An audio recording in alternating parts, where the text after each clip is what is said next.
Canada has just confirmed one of the most strategically valuable mineral reserves on the continent. Beneath a quiet stretch of Quebec forest sits roughly 120 million tons of ore containing about 5 million tons of high-grade graphite.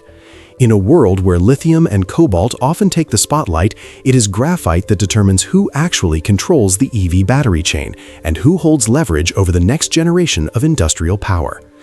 This discovery arrives at a moment when President Donald Trump is escalating his pressure on Canada, threatening new tariffs and even hinting at delays in opening the Gordie Howe Bridge. Yet while Washington leans on old tools, Canada has secured an asset that the United States does not have and cannot replace. It is a rare moment where Canada finds itself holding the advantage, not reacting to someone else's move. In Saint-Michel-des-Saints, geological surveys a decade ago revealed unusually strong graphite signatures scattered across the forest floor. Nouveau Mont Graphite set up a test facility, refined extraction methods, and built a case for a large-scale operation. Ottawa took notice. By late 2025, the project was designated a national interest priority. That label is used sparingly, reserved for initiatives that directly support Canada's future security and industrial strength. For the surrounding region, the stakes are deeply personal. Years of American forestry tariffs, pushed aggressively during Trump's first term, hollowed out local incomes and forced families to move. A modern graphite operation offers not only jobs, but a path back to stability. The target for full commercial production is 2028, and if that timeline holds, Canada will enter the next decade with a mineral advantage the United States cannot duplicate. Graphite is the core ingredient of every lithium-ion battery anode. It makes up more of the battery by volume than any other material. Without graphite, the clean energy transition does not move, drones do not fly, and electric vehicles do not function. China dominates nearly the entire global refinement chain. The United States produces almost none of its own supply. Canada's 5 million ton reserve changes the equation.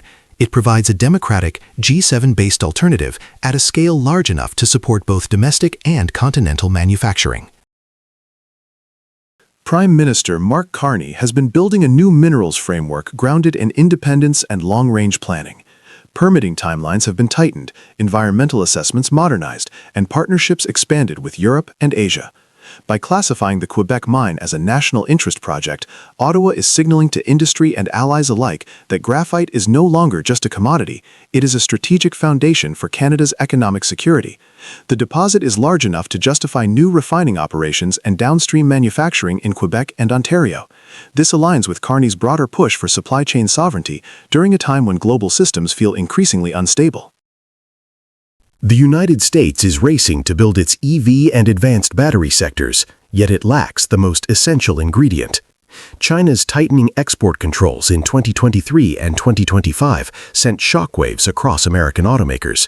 Even the Pentagon has issued warnings about graphite supply disruptions. Against this backdrop, Canada's new reserve stands out as the only large-scale, politically stable supply in North America. Trump's tariff pressure has little effect when the United States cannot replace what Canada now controls. American manufacturers will rely on Canadian graphite whether Washington likes it or not. This gives Ottawa quiet but substantial influence heading into the 2026 CUSMA review. For the first time in decades, Canada enters a major negotiation holding something the United States critically needs. The United States imports nearly all of its graphite, with roughly 2/3 coming from China and an annual import bill of about $140 million USD. As demand for secure, non-Chinese graphite grows across North America, manufacturers are already positioning Canadian supply as the only stable path forward.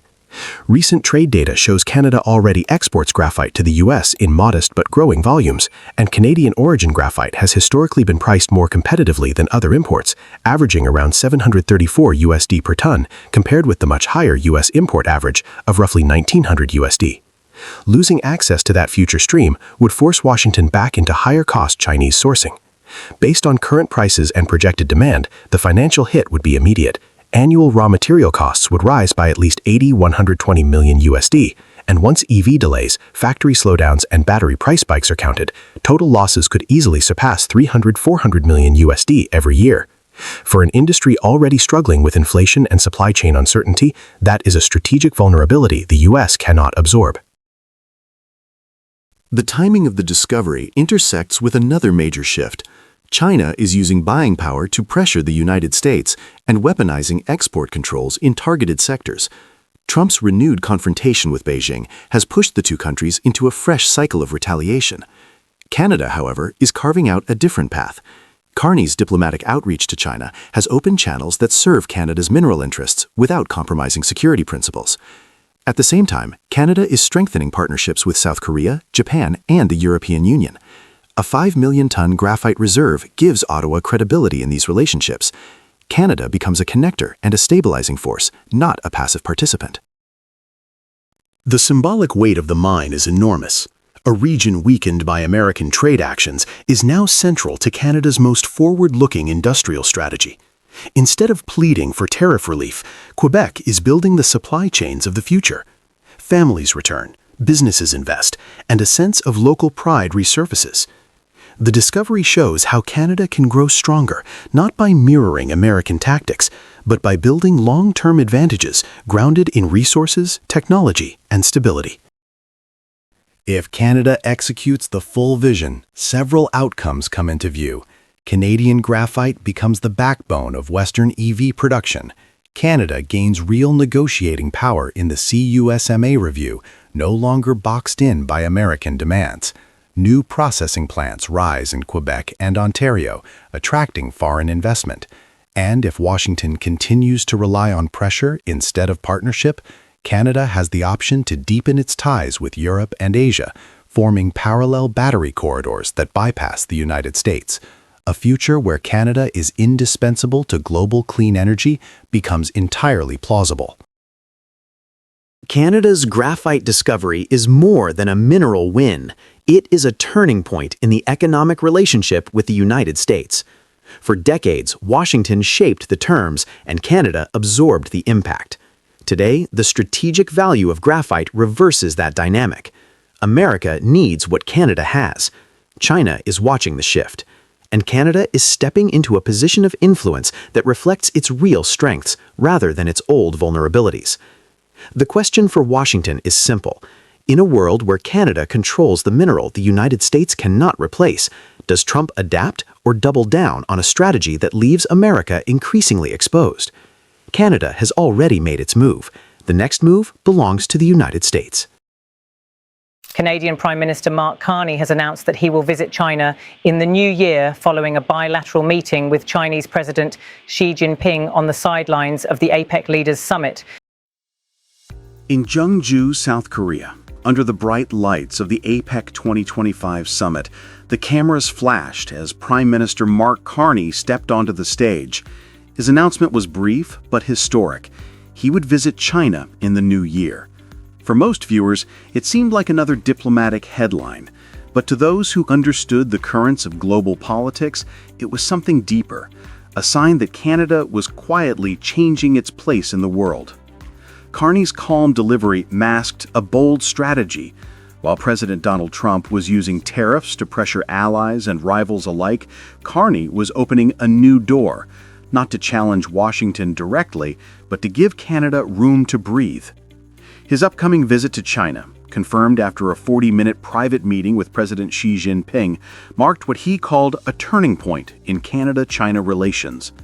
For years, those ties had been frozen by diplomatic disputes, export bans, and public mistrust. Yet in that moment, Carney chose to shift from hesitation to engagement. It was the kind of move that separates a reactive government from a strategic one. Carney's decision did not appear overnight. Since taking office, he has talked about re-anchoring Canada's economy to avoid overdependence on any single market. In his words at APEC, Canada's prosperity must rest on partnership and shared growth. That is not just rhetoric, it is a roadmap. The meeting in Jeonju revealed 3 layers of strategy. First, the economic layer. Canada's exports to China once exceeded $30 billion a year, but political frictions after 2018 cut deeply into that flow. The Ministry of Agriculture estimates that canola and meat producers alone lost more than $2 billion in sales between 2019 and 2022. Restoring that access could revive entire farming regions. The same logic applies to energy and clean technology. Canada holds world-class expertise in carbon capture, hydrogen, and advanced fuels, all of which align with China's domestic transition goals. Re-engagement means opening a market of 1.4 billion consumers to Canadian innovation. Second, the geopolitical layer. As the United States recalibrates its trade approach in Asia, allies from Japan to Australia have been forced to find their own balance between security and commerce. By re-entering dialogue with Beijing, Carney positioned Canada as a middle power that can bridge those divides rather than inherit them. Third, the leadership layer. Carney's background as a central banker shows in his patience and precision. He understands that credibility is built on consistency, not confrontation. The message he sent at APEC was subtle but unmistakable. Canada will pursue its national interest through conversation, not collision. To grasp why this move stunned Washington, we need to look at timing. Just days before the APEC summit, Trump and Xi had announced a temporary trade truce. The United States agreed to lower its average tariff on Chinese goods from roughly 57% to 47% for 1 year, while Beijing paused its rare earth export controls and pledged to buy more U.S. soybeans. Financial Times and Reuters both reported that the deal calmed markets but left core disputes unresolved. That ceasefire created a diplomatic vacuum, a pause in the U.S.-China confrontation that no one expected Canada to fill. Yet Carney stepped in, not with grand speeches, but with quiet alignment. By meeting Xi Jinping immediately after the truce, he ensured Canada became the first Western nation to transform the new atmosphere into tangible cooperation. For Trump, who had spent 2 years framing global trade as a loyalty test, the optics were uncomfortable. While he used tariffs to isolate rivals, Carney used dialogue to integrate them. Instead of playing defense, Canada started shaping the conversation. It was also a move built on leverage. Canada's exports to the U.S. still account for about 75% of total trade, but China remains its second largest partner, worth over $100 billion in annual two-way commerce, according to Statistics Canada. Reopening that channel is not defiance, it is diversification, and it highlights a truth Washington often forgets. Allies act in their own interest when they are cornered. Carney's approach turned Trump's unilateralism into an opening for Canada. The U.S. president's focus on punishing trade left allies searching for options. Carney offered one. His message to the world was pragmatic, that engagement with China need not mean endorsement, and cooperation can exist without dependency. The encounter, which both sides described as constructive, marks a significant moment in the gradual normalization of Canada-China relations after years of strained diplomatic ties. At APEC 2025, every nation brought its own agenda. Japan focused on digital integration. South Korea sought energy partnerships. Australia pushed for supply chain resilience. Carney arrived with something different, a vision of reconnection. By confirming his upcoming visit to China, he placed Canada back into the Indo-Pacific conversation after years on the sidelines. The region now drives over 60% of global GDP growth, according to the International Monetary Fund. For an export-dependent nation, staying outside that engine is no longer viable. The cooperation areas already discussed, from agriculture to clean technology, fit squarely within APEC's 2025 agenda of inclusive and sustainable growth. Beyond economics, the symbolism is powerful. It signals that Canada can engage major powers on its own terms. That independence strengthens Ottawa's credibility with emerging markets, especially in ASEAN, where Canada is negotiating its first regional trade agreement. It also reassures voters that foreign policy is being guided by calculation, not by reaction to Washington's moods. In Asia, leaders value steady diplomacy. By keeping his tone practical and his objectives clear, Carney earned respect without provoking confrontation. His move aligned with Seoul's own balancing act, preserving alliances while broadening opportunity. For Canada, this turning point is more than ceremony. it is a test of endurance. The coming months will show whether words can evolve into tangible progress on trade and investment. Officials in both capitals are preparing working-level meetings to restore suspended agricultural certifications, align clean energy standards, and reopen consular channels for citizens abroad. These technical steps may seem routine, yet they mark the real beginning of normalization. Analysts describe this as pragmatic re-engagement, steady, measured, and focused on outcomes. It reflects Carney's governing style, deliberate, disciplined, and grounded in evidence rather than impulse. Meanwhile, Trump faces a different reality. His tariff strategy has driven prices higher and left U.S. farmers anxious. As Canada quietly builds new export routes and partnerships across Asia, the contrast grows clear. Carney chose patience where Trump chose pressure, and it worked. The meaning of this move extends beyond China. It represents Canada's emergence as a country that can engage the world without waiting for permission. If his 2026 visit to China unfolds as planned, it will be the first by a Canadian Prime Minister in years and a measure of whether this pragmatic path can deliver lasting results. In an era of loud politics, Carney's calm precision may prove to be Canada's strongest voice. And that old world, the world in which APEC prospered, but also helped to foster, that old world of steady expansion of rules-based liberalized trade and investment, a world on which so much of our nation's prosperity, very much Canada's included, that world is gone. I think we have to be clear-eyed about that reality, because nostalgia is not a strategy.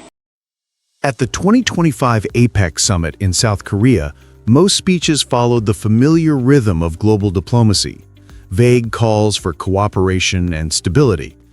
Then Prime Minister Mark Carney spoke, and the tone shifted. That old world, he said, of steady expansion of rules-based liberalized trade and investment, that world is gone. It was a moment of quiet rupture. Carney was not simply describing change, he was announcing it. Canada, a nation often defined by proximity to American power, was signaling that it was done living in the shadow of Washington's playbook. His words carried the composure of a former central banker and the intent of a strategist who knew exactly what message he was sending. This was more than a speech. It was a manifesto for how middle powers survive in an age of economic nationalism. Carney's remarks stood apart from the usual APEC script. Instead of repeating phrases about open markets or shared prosperity, he warned that nostalgia was no longer a strategy. He told the room, quote, "We have to be clear-eyed about that reality. Nostalgia is not a strategy," end quote. The honesty hit differently. While others sidestepped the cracks in the global trade system, Carney confronted them directly. He described a turning point in world history as significant as the early 1990s, when APEC was born out of Cold War optimism. But this time, the forces reshaping the world were more complex: artificial intelligence, energy transition, and geopolitical fragmentation. By acknowledging that reality, Carney elevated Canada's position. The power of his message came from restraint. He did not dramatize the crisis, he clarified it. And in a hall full of leaders defending old habits, his realism sounded revolutionary. Carney's central idea was simple but profound. The global order that once relied on predictable, rules-based trade has collapsed. Our world, he said, is undergoing one of the most profound shifts since the fall of the Berlin Wall. For decades, countries assumed that global commerce was governed by institutions and norms that kept politics and economics apart. That assumption no longer holds. Tariffs, technology bans, and strategic export controls have become the new instruments of power. In acknowledging that shift, Carney was doing more than lamenting a lost system. He was defining Canada's role in what comes next. What comes next is ours to build, he said. At the core of this will be a new partnership between government and business in service of our citizens. The line captured the essence of his vision: pragmatic cooperation instead of ideological confrontation. Canada would not wait for a new set of global rules, it would help write them. We want to build big things with nations and companies who share our ambition and our belief that we are stronger together. So our government is charting a new course with an ambitious mission to double our non-US exports over the course of the next decade. And we're already making significant progress. Carney's speech then moved from vision to execution. He laid out an ambitious strategy to diversify Canada's economy and redefined its alliances. We are charting a new course, he said, with an ambitious mission to double our non-US exports over the next decade. That mission is already in motion. Ottawa has signed new agreements with the United Arab Emirates on artificial intelligence and infrastructure, with the European Union on defense and trade, and with Germany on critical minerals. Negotiations with ASEAN are entering their final phase, while bilateral free trade talks with the Philippines and Thailand are set for next year. In South Korea, Carney announced something unprecedented, a new security and defense cooperation partnership, the first of its kind for Canada in the Indo-Pacific. The agreement expands into cyber, space, and hybrid threat cooperation, strengthening Canada's presence in a region where U.S. influence is being contested. Beneath these moves lies a foundation of energy and resources. By 2030, Canada will produce 50 million tons of LNG each year, all destined for Asian markets. By 2040, we will double that amount at least. Canada's grid is already 85% clean, and the government plans to increase that by half through nuclear and small modular reactors.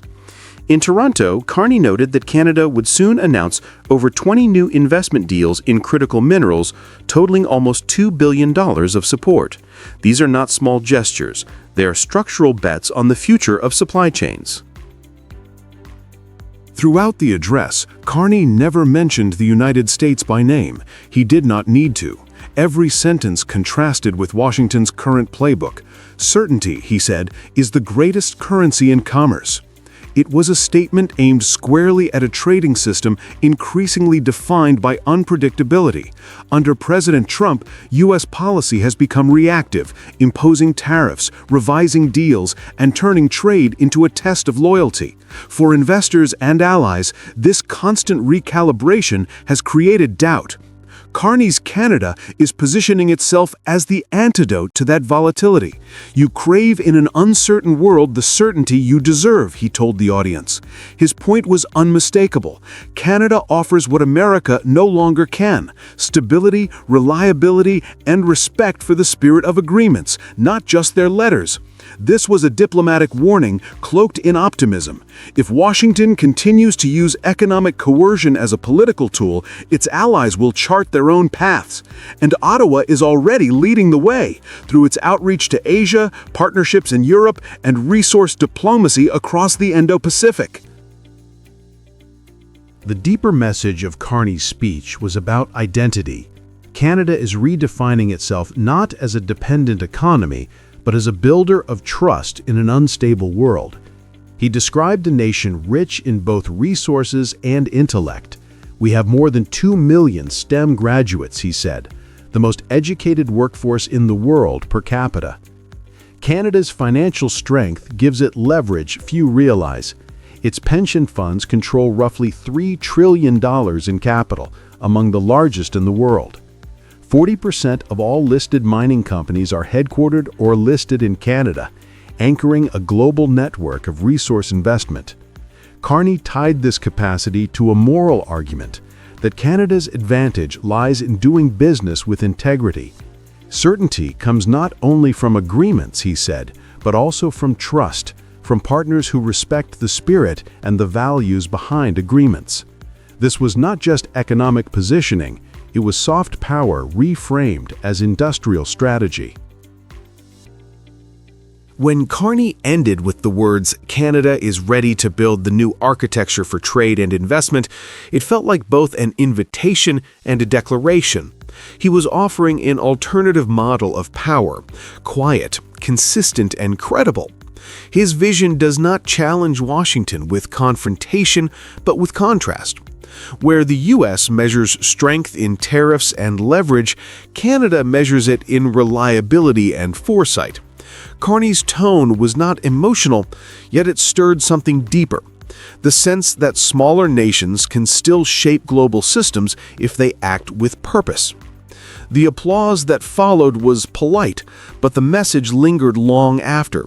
Canada had spoken not just to APEC, but to the world. The rules of trade are changing, and the nations that build trust will define the next era. And for Washington, Carney's message was unmistakable. The world is moving on, and this time Canada intends to lead the way.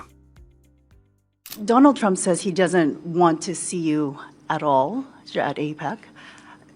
Has the Canadian government given any consideration to the possibility that he doesn't want to negotiate, and do you have a contingency plan for that? We have lots of, yes. The short answer is yes.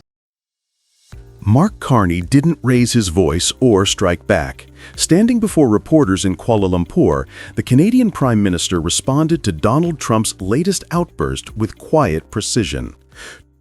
Obvious plan that is there in plain sight and will be further detailed in the budget on November 4th. And we have been saying this for months. I said this before I was elected. Emphasize the importance of us giving ourselves far more than any foreign government could take away, whatever the trading environment. And that's to build at home and to build strong at home. Trump had just halted all trade talks with Canada after an Ontario television ad mocked his tariff policy. While Washington erupted in anger, Carney answered with a steady message. Canada would stay focused, build at home, and strengthen its global partnerships. It was a moment of contrast, emotion against restraint, reaction against reason. For Trump, the dispute was personal. For Carney, it was structural. He framed the pause in negotiations not as a loss, but as a reminder that leadership is measured by composure, not noise. That calm reply didn't just defuse confrontation, it marked the start of a larger shift, turning an American tantrum into an opening for Canadian independence. Carney's team had been close to a breakthrough. Officials on both sides were exchanging draft agreements aimed at easing U.S. tariffs on Canadian steel and aluminum. Then, just as progress appeared within reach, the Ontario ad went on air across American networks. Trump reacted instantly. Negotiations were suspended and another 10% tariff on Canadian goods was threatened. He made no secret of his anger. Reporters asked Carney if he blamed Ontario's Premier Doug Ford for the setback. The Prime Minister didn't take the bait. Instead, he reminded the press that big negotiations often take unexpected turns, and that losing one round doesn't mean losing the game. His tone was deliberate, the opposite of Trump's. Where the U.S. president turned emotional, Carney turned strategic. By staying calm, he was signaling to both Washington and the Canadian public that Ottawa would not be dragged into a shouting match. Behind that calm surface, something larger was already taking shape. Canada was beginning to redefine how it would deal with the world. During his media appearance, Carney repeated a phrase that summed up his entire economic vision. Canada must give itself more than any foreign government could ever take away.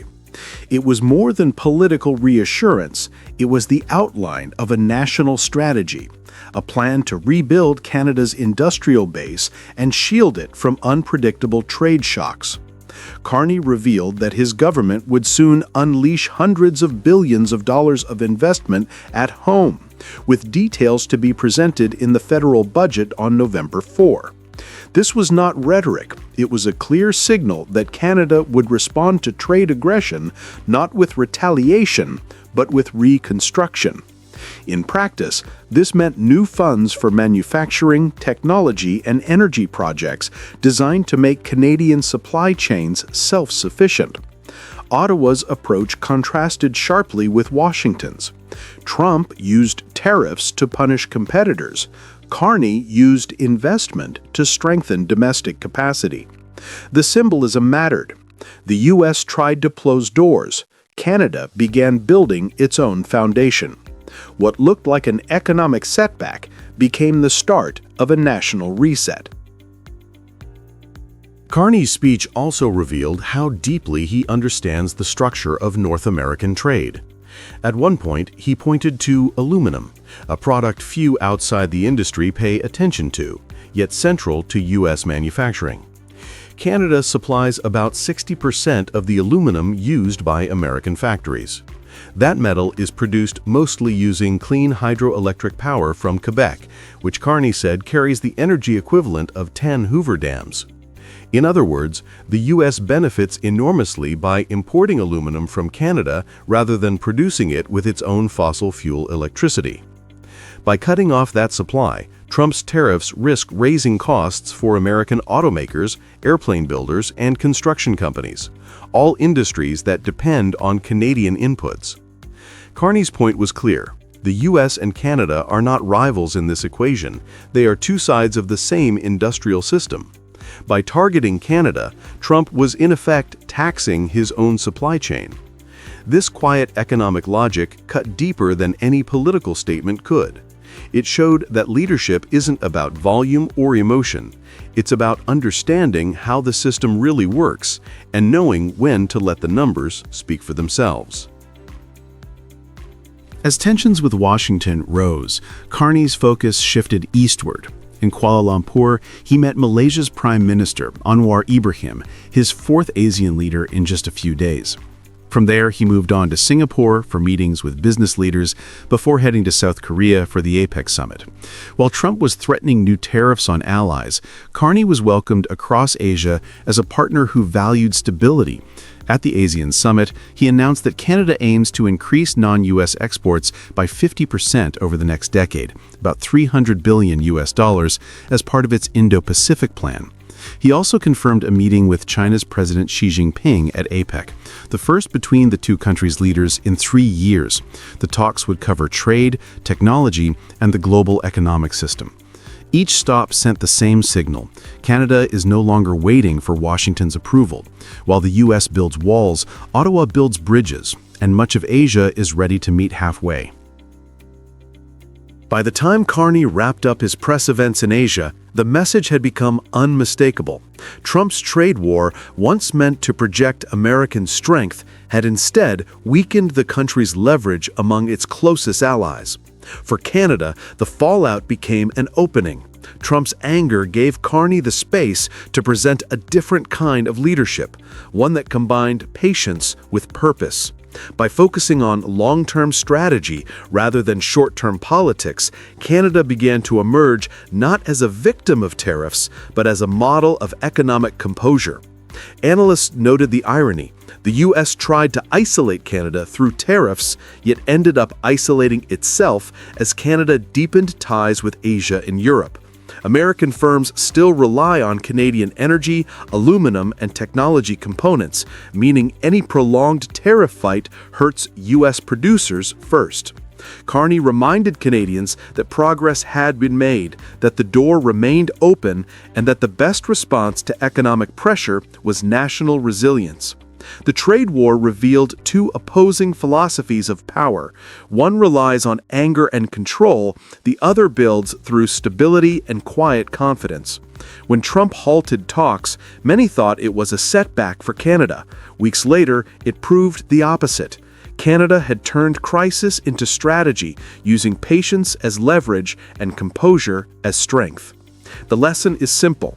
When a trade war becomes a test of leadership, it is not the loudest voice that wins. It is the one that keeps building, even when others walk away.